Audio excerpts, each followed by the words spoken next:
Hello YouTube'li do'stlar, sizlar bilan men Veko Minecraft. Bugungi videomizda Minecraftda eng kuchli afsonalardan biri Daquavis tarixi va uning kelib chiqishi haqida gaplashamiz. Bugun sizlarga u haqida men 5 ta fakt va 15 ta afsona aytib o'taman. Ayga 5 ta afsona va 15 ta fakt aytib o'taman. Uzr-miyan joydamiz. Xullas ozgina chalg'iyman. Bugungi videomizda sizlarga agar foydali bo'ladigan bo'lsa, kanalimga obuna bo'lib, like bosib qo'yinglar. Daquavis muxlislari qanchaligini bilishimiz uchun bo'lsa, kommentariyada Daquavis eng zo'ri deb yozib ketinglar. Do'stlar, unda men birinchi afsonamizdan boshladim. Birinchi afsonamizga ko'ra Daquavis 3 soniya ichida oyga sakragan, fizikani inkor etgan holda. Bu afsonaga ko'ra Daquavis yerda turgan joyida sakrab oyga yetgan. Bu Minecraft'ga menimcha cheat kod bergan. Jumpscare 2255 qilib. Xo'p, ikkinchi afsonamiz Daquavis Minecraftni real hayotda o'ynagan. U shunchalik kuchli ediki, haqiqiy dunyoda bloklarni sindirgan va uylar qurgan. Uchinchi afsonamiz Daquavis Varden bilan qo'l berib ko'rishgan yagona inson. Hech qanday armor yoki qurolsiz Varden unga tegishga jur'at qilmagan. Bu yagona iqtidor hisoblanadi. Imota driblan o'ldirib yubordimi? Mazgi вообще bor hozir. Xo'sh, mayli, nima bo'lganda ham kulib qo'ygan holda biz 4-afsonamizga o'tamiz. 4-afsonamizga ko'ra Daquavis sinfga kirganida o'qituvchilar unga baho qo'yishdan qo'rqishgan. Afsonada o'qituvchi siz men o'rgatgan eng zo'r insonsiz degan. 5-afsona Daquavis bir yo'lda 100 ta golemni burilishsiz yenggan. Hech qanday zarar olmasdan ularni bir urushda yiqitgan. Nima bu yoki bitta aniq cheat kod bergan bo'lsa kerak, mayli. Men muxlisman, shuning uchun uni yomonlamayman. Mana bo'ldi, men o'sha 5 ta afsonani aytib bo'ldim, shuning uchun men endi faktlarga o'taman. 15 ta faktimizni boshladik. Agar fakt bilan boshlashimizdan oldin agar videomiz sizlarga foydali bo'lgan bo'lsa, kanalimizga obuna bo'lib qo'yinglar. Chunki men shuncha sizlar bu obuna bo'lishinglar bilan men shuncha qilayotgan ishlarimni behuda emasligini bilib olishim mumkin. Xullas do'stlar, biz birinchi faktimizga o'tamiz. Daquavis Furniture-da 0 XP bilan g'alaba qozongan. 2. U Subway Surface'da cheksiz yugurgan yagona inson. 3.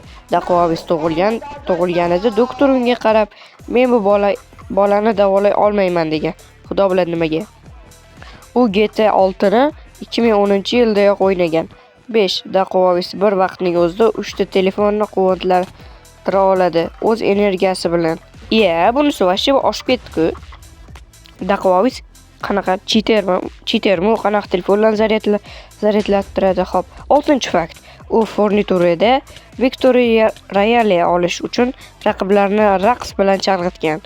7. Daquavis Minecraft'dagi Ender Dragonga Sid deb aytgan. Sid deb aytgan va Ender Dragon o'tirgan. Bu vashshi. 8. U lag'monni qoshiq bilan yeydi tezlik uchun. Nimasi bu endi? Ma'no qani? 8-fakt. 9-fakt. Daquavis o'zi yasagan modni o'zi o'ynagach, kompyuteri portlab ketgan. 10-fakt. U matematikani Google'dan oldin o'ylab topgan.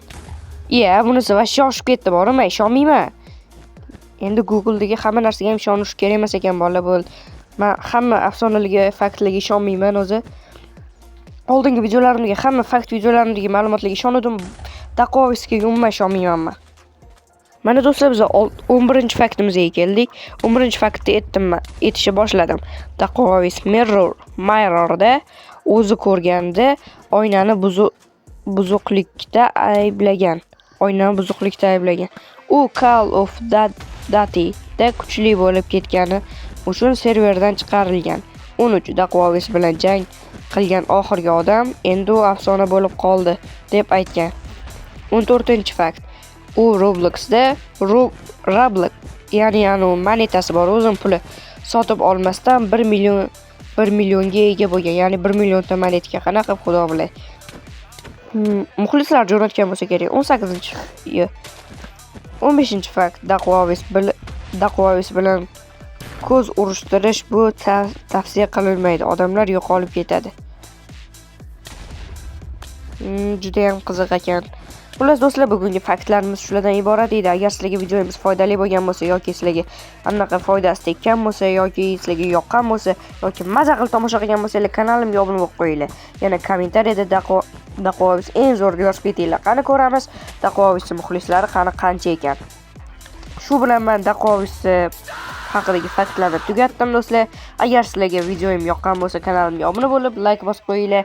Yana kommentariyada o'zingizlar bilasizlar nima deb yozishcha bo'ldi. Ortiqcha gapirmayman. Telegram kanalimga ham o'tib qo'yinglar. Telegram kanalimda men uncha aktiv bo'lmasligim mumkin, lekin Telegram kanalimda Bedrock Minecraft uchun juda ham foydali modlar bor. Shuning uchun sog' bo'linglar, omon bo'linglar. Keyingi videolarda ko'rishguncha, xayr.